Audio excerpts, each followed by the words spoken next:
नमस्कार साथियों। आज 31 जुलाई है। आज भारत की दो अलग अलग हस्तियों के जन्मदिन है। एक साहित्य के प्रोधा, साहित्य हिंदी साहित्य के पावर हाउस प्रेमचंद जी की जयंती है और संगीत के सम्राट मोहम्मद रफ़ी। प्रेमचंद जयंती 144 साल हो गए। प्रेमचंद जी सामाजिक सरोकारों के साहित्यकार, जिनका 31 जुलाई 1880 को बनारस वाराणसी उत्तर प्रदेश के लम्ही गांव में एक कायस्थ परिवार में जन्म हुआ था।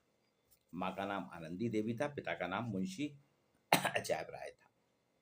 इनका वास्तविक नाम जो था धनपत राय श्रीवास्तव था। ये हिंदी के प्रकांड विद्वान थे और हिंदी साहित्य के साथ इनकी संवेदनशीलता और दूरदर्शिता के लिए इनको सम्राट ही कहा जाएगा। जब भी हम बचपन से प्रेमचंद की कहानियाँ पढ़ते आ रहे हैं, उपन्यास पढ़ते आ रहे हैं, तो एक ऐसे मानुष से, एक ऐसे इंसान से हमारा साक्षात्कार होता है, एक ऐसे इंसान से हमारा मिलन होता है जो भारत में अंग्रेजी शासन काल में अंग्रेजों के खिलाफ लड़ाई लड़ते थे। इन्होंने कानपुर से निकलने वाला एक अखबार था रफ्तार जमाना, उसके कॉलम को जब पढ़ते थे तो उससे लगता था कि प्रेमचंद साहित्यकार के साथ साथ एक पत्रकार भी हैं, क्योंकि रफ्तार जमाना जैसे कॉलम में बहुत लिखते थे। और मुंशी प्रेमचंद साहित्यकार तो थे ही, समाजशास्त्री भी थे, साहित्यकार थे, समाजशास्त्री थे, और देखा जाए आत्मा से वो पत्रकार थे। पत्रकार बंधु अच्छे से जानते हैं कि साहित्यिक पत्रिकाएं प्रकाशित कर उन्होंने साहित्यिक पत्रकारिता में अपना एक अलग ही झंडा गाड़ा। मुंशी प्रेमचंद जिस दौर में लिखते थे वो ब्रिटिश सरकार के काले कानून होगा था। भारतीयों को कुछ भी लिखना आसान नहीं था, कुछ भी लिख नहीं सकते थे, अपनी अभिव्यक्ति नहीं कर सकते थे, आप स्वतंत्र नहीं थे, आपके ऊपर ताले लगे थे, आपके एक एक शब्द का विश्लेषण करती थी अंग्रेज सरकार। तब मुंशी प्रेमचंद लिखते थे और वो जानते थे कि मेरे साथ कुछ भी हो सकता है। इसको कहते हैं सिर पे कफन बांध के लड़ना। लिखा, खूब लिखा। उनके लेखन और शब्दों ने उनको इतना धारदार, इतना पैना बना दिया कि वो अंग्रेजों के खिलाफ भी लड़ते थे और सामाजिक सरोकार के भी बात करते थे, सामाजिक कुरीतियों पे भी चोट करते थे। अपने निर्भीक लेखन के कारण उन्हें बहुत सी मानसिक यातनाएं भी सहनी पड़ी। इसका सबसे बड़ा प्रमाण है 1910 में एक घटना है। उनकी एक रचना थी सोजे वतन, जिसे राष्ट्र का विलाप भी कहते हैं। इसकी सभी प्रतियां हमीरपुर जिला कलेक्टर ने जनता को भड़काने का आरोप लगा के जलवा दी थी।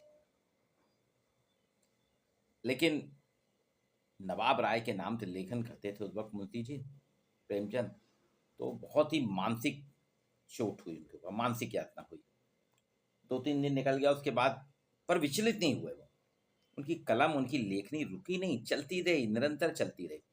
और उनके एक मित्र थे दयानारायण निगम, जो जमाना नाम का एक अखबार, साप्ताहिक अखबार निकालते थे। उन्होंने कहा ठीक है मुंशी जी, आप आइए हमारे यहाँ लिखिए। और नवाब राय जो नाम था प्रेमचंद जी का, वहाँ से हो गए मुंशी प्रेमचंद। अब 20वीं शताब्दी में 1935 तक जातिवाद की भावनाओं से भारत जकड़ गया था।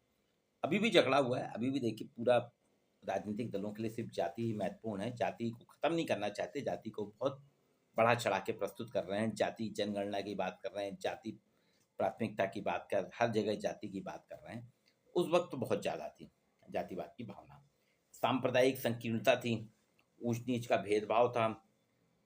भारतीय समाज में किसान, महिला और श्रमिकों की शुरुआत हुई थी। इनका बहुत शोषण होता। श्रमिक उस वक्त मजदूर थे, खेतिहर मजदूर थे, किसान थे, और महिलाएं, इनका बहुत शोषण होता था। इनको दोयम दर्जे का माना जाता था, निम्न दर्जे का। महिलाएं घूंघट में रहेंगी, पढ़ेंगी लिखेंगी नहीं, घर के बाहर नहीं जाएंगी, किसान से जी तोड़ मेहनत कराई जाएगी। तो उस दौर में उन्होंने जो कहानियाँ लिखी, जो उपन्यास लिखे, वो समसामयिक सामाजिक समस्याएं, इसलिए मैं उनको समाजशास्त्री मानता हूँ। मेरे साथी लोग विरोध करते हैं, लेकिन मेरा मानना नहीं, प्रेमचंद को समाजशास्त्र की दृष्टि से हमें पढ़ना चाहिए। हमारे यहाँ बीए और 12th के पाठ्यक्रम में समाजशास्त्री प्रेमचंद को रखना चाहिए। अब प्रेमचंद की जितनी भी रचनाएं हैं आप देखिए, उसमें समाज के हितों की बात की है, समाज को हिला के रख दिया उन्होंने। इनके बहुत से हैं, प्रेमाश्रम हैं, सेवा सदन है, जिसे बाजारे हुस्न कहते हैं, निर्मला है, रंगभूमि है, कर्मभूमि है, कबन, गोदान, और ये कालजयी रचनाएं हैं जिसका कोई तोड़ नहीं है, ये कभी खत्म नहीं होती, ये निरंतर चल रही हैं। शुरू में आज़ादी का दौर था, उस वक्त गांधी जी के साथ थे, गांधी जी की रचनाओं में देखिए गांधी जी के प्रभाव के कारण आदर्शवाद दिखता था। लेकिन 1930 के आते आते वो गांधी जी से उनका मोह भंग हो गया और उन्होंने गोदान नाम का उपन्यास लिखा, जिसमें किसानों के शोषण की बात की, ऐसा चित्रण किया गोदान में किसानों के शोषण का, किसानों की दुर्दशा का, कि आज जो किसान आंदोलन करने वाले नेता हैं ना, वो पानी भरने लगेंगे। वो वास्तव में अपनी दुकान चला रहे हैं, वो किसानों के बारे में कभी चर्चा नहीं कर रहे।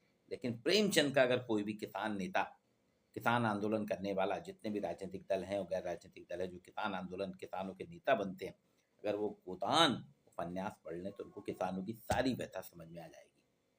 अब इसमें देखिए उन्होंने बताया कि गोदान के नायक की, किसान की जो मृत्यु होती है वो हम सभी को द्रवित कर देती है। अब कुछ भी चीज़ें आप देखिए, उनने सामाजिक समस्याओं से घिरे हुए मानुष को घेरा है। उनका उपन्यास लेखन तो मील का पत्थर है, उन्हें सदैव एक संदेश दिया है। अगर प्रेमचंद की कोई भी कहानी पढ़ें, कोई भी उपन्यास पढ़ें, तो हमको एक संदेश मिलता है, एक शिक्षा मिलती है। अब आप देखिए उन्होंने 300 से ज़्यादा कहानियाँ लिखी और प्रत्येक कहानी मानवीय मूल, मानवीयता पे आधारित थी, मानवीय मूल्यों के सरोकार थी, मानवीय मूल्यों की बात करती थी, मानवीय जो हमारे यहाँ की परंपराएं रूढ़ियाँ थी उनका विरोध करती थी, और वो संदेश भी देते थे।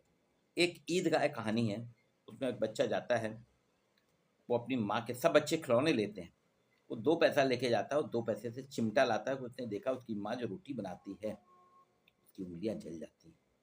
ये देखिए संवेदना एक बच्चे में, कि गरीब बच्चा अपनी उम्र से कितनी जल्दी बड़ा हो जाता है।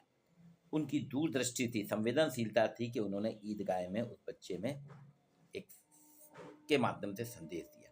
पंच परमेश्वर कहानी, अलगू शेख, चुम्बन शेख चौधरी, दोनों अच्छे दोस्त थे, बाद में झगड़ा हो गया। लेकिन जब पंचायत की बात आई तो पंच ने इंसाफ किया, सत्य की बात की, और वहां पे सत्य जीता। अलगू शेख और जुम्मन शेख और अलगू चौधरी की दुश्मनी पीछे रह गई। इसी तरह मुंशी जी ने निर्मला नाम की एक कहानी लिखी है, उसमें विधवा विवाह का समर्थन किया है निर्मला में। देखिए उस समय की बात है, बाल विवाह, विधवा दीवारानी, इन सब की बातें करके उसने सामाजिक सरोकारों की बात की है।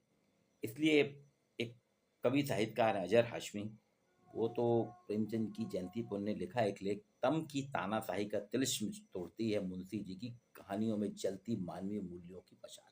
वो कहते हैं प्रेमचंद जी की कहानियों में जलती मानवीय मूल्यों की मशाल, तम अंधेरे की तानाशाही का तिलिस्म रहस्य को तोड़ती है। और वो तो कहते हैं कि पत्रकारिता का करंट उनमें प्रवाहित होता था।